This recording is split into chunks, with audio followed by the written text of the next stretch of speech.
Good morning. Ito na guys, update natin dito sa garden tree, yung beans natin,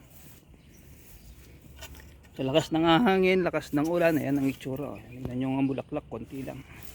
Pero ayan siya, ayan, ayan, may beans na, Pero sa taas, napansin nyo, yung sa baba isa-isa, saka yan, dilaw, Kasi pa na yung ulan. So ngayon, sprayan ko na lang muna for sure kasi habang habang medyo makulimlim pa kahit maaga, hopefully na hindi siya uulan sa tanghali. At least anong oras pa lang, alas 7. Sana kahit lang kahit naulan kung sa tanghali mga alas 12, alauna na, kasi in within 4 hours kahit papano makaka-absorb na yun yung pamulaklak sa bayan natin.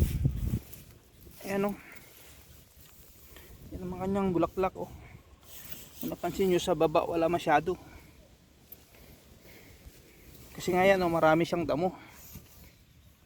Saka di ko na na-sprayan ito ilang 3 weeks na. Supposed to be 2 weeks na na-sprayan ko ulit para yan pagsabay ng labas ng bulaklak.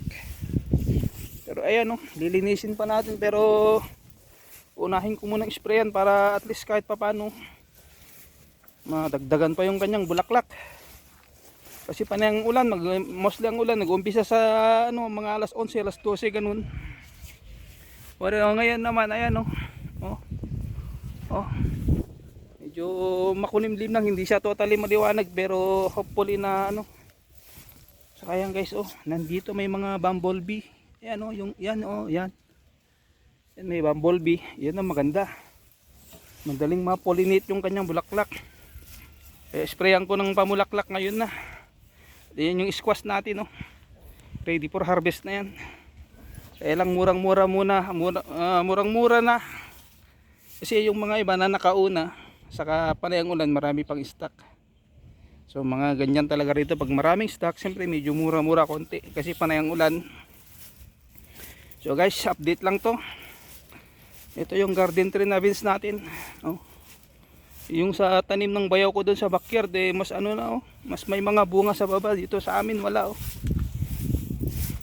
Kasi hindi natin nasabayan, Din panay na yung ulan. Ayan, hindi mahaba, di ba? Konti lang, mga pang 5-6 lang. Hindi gaya nung hinaharvestan ko doon sa yung ganyan sana, hahaba, ganyan. Ayan, konti-konti lang. Kaya sana madagdagan pa yung kanyang bulaklak. So, hanggang dyan lang muna yung aking may update sa inyo rito sa ating beans na susunod na harvestan. Mga mga bulaklak na ganyan, mga 2 weeks. Kasi super init na, madali na lang yan.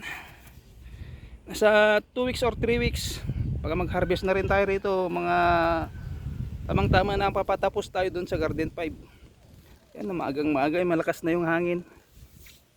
Saka hindi nalabas ang araw,